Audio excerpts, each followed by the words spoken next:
Hello students, welcome back to Lutfus tutorial blog again. আশা করি সবাই তোমরা ভালো আছো। আজকে আরও একটি টেস্ট নিয়ে চলে এলাম। আজকে আমাদের টেস্ট হবে ষষ্ঠ অধ্যায়ের জীবন প্রক্রিয়া এই চ্যাপ্টারের এমসিকিউ নিয়ে। প্রত্যেকটি প্রশ্নের সঠিক উত্তরটি অবশ্যই খাতায় লিপিবদ্ধ করবে এবং আসন্ন এইচএসএলসি পরীক্ষার জন্য শিখে নেবে। তো প্রথম থেকে শেষ অবধি ভিডিওটি অবশ্যই দেখবে। চলুন ভিডিওটি আমরা শুরু করি। প্রথম প্রশ্ন হলো, যে উপায়ে পুষ্টিকারক উপাদানগুলি দেহে প্রবেশ করে এবং বেঁচে থাকার জন্য জীব সেগুলো ব্যবহার করে তাকে বলা হয়। এখানে চারটি অপশন দেওয়া আছে, আমরা অপশনগুলি এবার দেখব। অপশন ক শ্বসন, ক হচ্ছে পরিপুষ্টি, গ হচ্ছে রেচন, আর গ হচ্ছে কোনোটি নয়। তো এই প্রশ্নের সঠিক উত্তর কী হবে অবশ্যই কমেন্ট বক্সে লিখবে অথবা তোমাদের খাতায় লিখে নেবে। এবারে আমরা চলে আসছি দ্বিতীয় প্রশ্নে। সালোক সংশ্লেষণের জন্য প্রয়োজনীয় কাঁচা সামগ্রীগুলি হলো। সালোক সংশ্লেষণ প্রক্রিয়া অনেকগুলো কাঁচা সামগ্রী ব্যবহার হয় যা থেকে গ্লুকোজ উৎপন্ন হয়। অপশন ক জল, কার্বন ডাইঅক্সাইড, সূর্যালোক, ক্লোরোফিল। খ জল, সালফার ডাই অক্সাইড, সূর্যালোক এবং ক্লোরোফিল। অপশন গ হচ্ছে জল, কার্বন ডাইঅক্সাইড, হাইড্রোজেন এবং অক্সিজেন, আর গ হচ্ছে কোনোটি নয়। তো এই চারটি অপশনের মধ্যে সঠিক অপশন বা বিকল্পটি কি হতে পারে অবশ্যই খাতায় লিখবে। এবারে আমরা চলে আসছি পরবর্তী প্রশ্নে। পরবর্তী প্রশ্ন হলো, মানুষের লালায় কোন উৎসেচক থাকে? একদম সহজ একটি প্রশ্ন।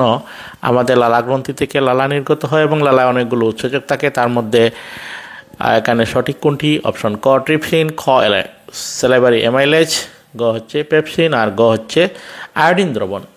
এই প্রশ্নের সঠিক উত্তর কি হতে পারে অবশ্যই তোমরা খাতায় লিখে নেবে। এবারে আমরা চলে আসছি পরবর্তী প্রশ্নে। গাছের পাতার রং সবুজ হওয়ার কারণ কি হতে পারে? তো একটি সহজ প্রশ্ন, গাছের পাতার রং কেন সবুজ হয়? ক জল, খ খনিজ লবণ, গ পত্রহরিত কণা যাকে ইংরেজিতে ক্লোরোফিল বলে, আর গ হচ্ছে খাদ্য, গহ্বর অথবা ফুড ভ্যাকুয়াল। এই প্রশ্নের সঠিক উত্তর কি অবশ্যই লিখবে। পরবর্তী প্রশ্নে আমরা চলে এলাম। পাচন হওয়া খাদ্য শোষণের জন্য বৃহদন্ত্রে কি থাকে? প্রশ্নটি হচ্ছে, আহার যখন হজম হয় তখন সেগুলো শোষণ করতে হয় এবং বৃহদন্ত্রে কি থাকে? ক ভিলাই, ক ছিদ্র, ক সিলিয়া, আর গ কোনোটি নয়। এই প্রশ্নের সঠিক উত্তরটি অবশ্যই এখানে লিখবে এবং প্রশ্নটি খুব ভালোভাবে পড়বে। পরবর্তী প্রশ্নে চলে এলাম। অ্যামিবা যার সাহায্যে দেহে খাদ্য প্রবেশ করায়। আমরা জানি অ্যামিবা হলো এককোষী সরল জীব এবং সেগুলোর কোনো মুখ থাকে না। তো এখানে চারটি অপশন আছে, ক ব্যাপন প্রক্রিয়া, খ একটি বিশেষ অঙ্গ দ্বারা, আর গ সিলিয়ার দ্বারা, এবং গ হচ্ছে কোনোটি নয়। তো এই প্রশ্নের সঠিক বিকল্পটি হবে। পরের প্রশ্ন, মানুষের খাদ্যনলীর দীর্ঘতম অংশ কোনটি? আমরা জানি আমাদের খাদ্যনলী অনেক দীর্ঘ এবং অনেকগুলো অংশে বিভক্ত। তো দীর্ঘতম অংশ আসলে কোনটি? ক ইসোফেগাস, খ ক্ষুদ্রান্ত্র, গ বৃহদান্ত্র, আর গ কোনোটি নয়। তো এই প্রশ্নের সঠিক উত্তর অবশ্যই তোমরা লিখবে এবং আসন্ন পরীক্ষার জন্য শিখে নেবে। পরবর্তী প্রশ্ন, পত্ররন্ধ্র খোলা এবং বন্ধ হওয়া নিয়ন্ত্রণ যার দ্বারা হয় তার নাম কি? এখানে ক জাইলেম কলার দ্বারা হয়, খ হচ্ছে ফ্লোয়েম কলার দ্বারা নিয়ন্ত্রণ হয়, গ রক্ষিকোষ নিয়ন্ত্রণ করে, আর গ হচ্ছে শিবনল দ্বারা নিয়ন্ত্রিত হয়। এই প্রশ্নের সঠিক উত্তর কি হতে পারে অবশ্যই লিখে নেবে। এবার চলে আসছি পরের প্রশ্নে। অগ্নাশয় রসে উপস্থিত থাকে, আমাদের অগ্নাশয় গ্রন্থি থেকে যে রস নির্গত হয় তাতে থাকে ক ট্রিপসিন এবং লাইপেজ, খ স্যালাইভারি অ্যামাইলেজ এবং ট্রিপসিন, গ পেপসিন এবং লাইপেজ, আর গ কোনোটি নয়। এই প্রশ্নের সঠিক উত্তর কি হবে অবশ্যই কমেন্ট বক্সে জানাবে।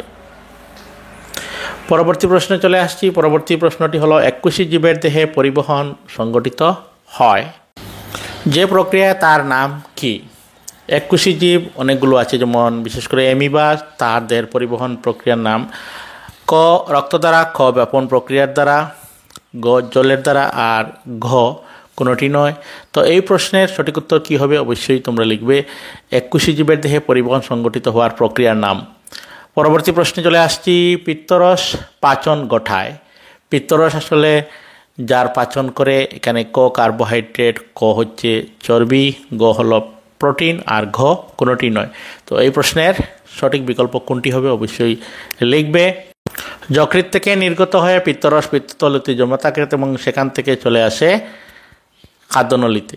পরবর্তী প্রশ্ন, দেহে আঘাতপ্রাপ্ত স্থান সুস্থ করে। যার দ্বারা সুস্থ হয়, ক অনুচক্রিকা, খ লসিকা, গ হল উৎসেচক, আর গ হচ্ছে অক্সিজেন। তো এই প্রশ্নের সঠিক বিকল্প কী হবে অবশ্যই লিখবে। আজকে এই পর্যন্ত, ধন্যবাদ।